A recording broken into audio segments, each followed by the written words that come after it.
Good morning, ladies and gentlemen. My name is James Wahogo. I'm the Secretary General of the Eastern African Power Pool. I welcome you to this presentation, which is on the role of hydropower in the Eastern African Power Pool. First, I would like to thank the organizers of this event, who are ESMAP, and my fellow panelists, Mr. Bente Brunes of ESMAP, Mr. Stephen Dihwa of the Southern African Power Pool, and Mr. Ming Diebe Kanfolari of the Western African Power Pool. So my presentation outline is going to be as listed there. First, I will talk about the installed capacities by power pool across Africa, and then I will discuss about the electricity sources in EAPP, the installed capacities in EAPP, the EAPP hydropower resource potential, major hydropower projects within EAPP, both committed and planned, as well as those under construction, major interconnection projects in the EAPP region, hydropower as a solution to the current challenges of a power system, and then lastly, I will discuss about the hydropower risk mitigation through power pool operations.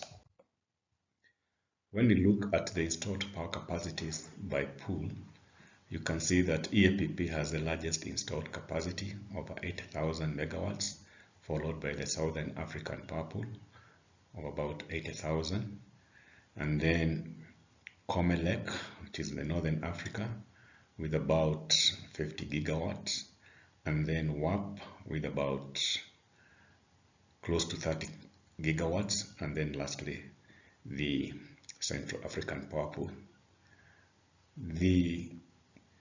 Can see the biggest contribution in EAPP is by natural gas. This is due to the Egyptian power system, followed by hydropower. When we look at the electricity sources in EAPP, we have hydro, we have wind, we have solar, we have biomass, geothermal, natural gas, diesel, heavy fuel oil, and coal. These are the installed capacities by source. As I said earlier, the largest contribution is from natural gas, mostly from Egypt and some from Tanzania, followed by hydropower, which constitutes about 16.5%. And then you can see there is a growing contribution by solar PV of about 1.7 gigawatts, and wind about 2 gigawatts. Then the others like geothermal about to reach 1 gigawatt, biomass quite small but still significant of about 122 megawatts, and coal 173 megawatts. When you look at the hydropower resource potential in EAPP, you can see it's quite varied. Some countries are well endowed. For instance, DRC has an installed, or rather has a potential of about 100 gigawatts, followed by Ethiopia of about 45 gigawatts. Then you have other countries like Tanzania with a potential of about 10 gigawatts, then Uganda and Kenya with less than 10 gigawatts. When you look at the major hydropower projects in EAPP, you'll see there are some which are already quite advanced, they are committed. For instance, in Tanzania, where we have a total potential of about 2.5 as indicated earlier. Then the other countries, you can see the list for DRC, Sudan, Kenya, and Uganda, and their expected years of service. These are continuation of the same lists for Ethiopia and South Sudan.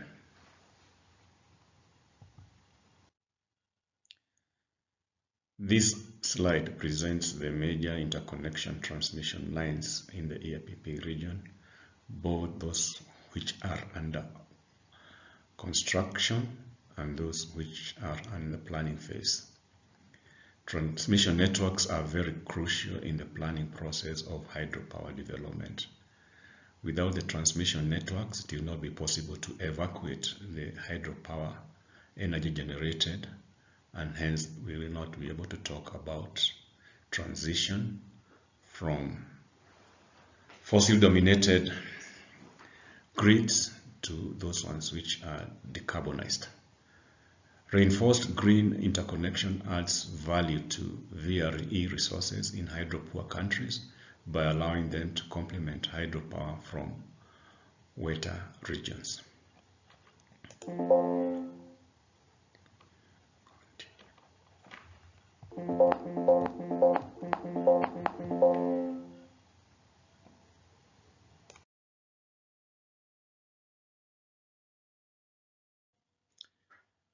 The uncertain nature of variable renewable energy in the power system is causing concerns about the dispatch planning and reliable delivery of electricity in national and regional power systems. Hydropower can be a solution to some of the current power system challenges. As you know, VREs are non-synchronous and do not contribute to system inertia and therefore do not contribute to system stability. Though there have been recent technological developments that have introduced inverter-based resources for VREs to respond to frequency imbalances and reducing inertia needs. VRE outputs are uncertain and the system needs to increase or decrease generation in order to follow demand. System stability can be maintained with reserves coming from hydropower generation, since they have flexibility in ramping up and down their generation with relatively zero cost and zero emissions, as opposed to fast thermal power plants such as gas turbines. EAPP has a reasonably high potential for hydropower of close to about 170 gigawatt. If this potential is developed as planned, it can serve the system as a baseload, as its cost is mostly cheaper than other baseload renewables, such as geothermal and biomass. Furthermore, if the region is well interconnected, hydro can displace most of the baseload expensive thermal plants in some of the countries and bring economic and environmental benefits.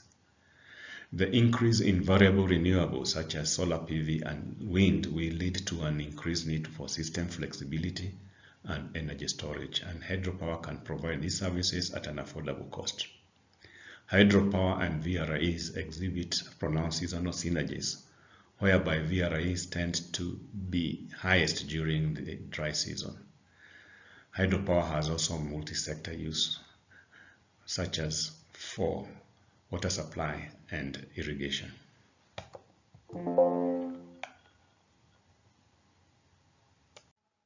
Lastly, let's discuss about hydropower risk mitigation through power pool operations. During dry hydrology, hydro-dominated systems are forced to reduce their output. The pool enables these countries to import power from other sources, including thermal-based, other renewables, or hydropower plants located in different river basins, or which have different hydrological patterns.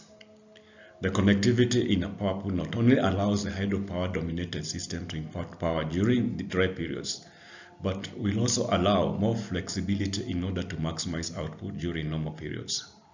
In a power pool, hydropower plants with storage could maximize their average energy generation by discharging only in the absence of VRE sources during dry seasons. Development-related risks such as market size, implementation delays can better be managed within a power pool than in an isolated system. Thank you very much. That's the end of my presentation.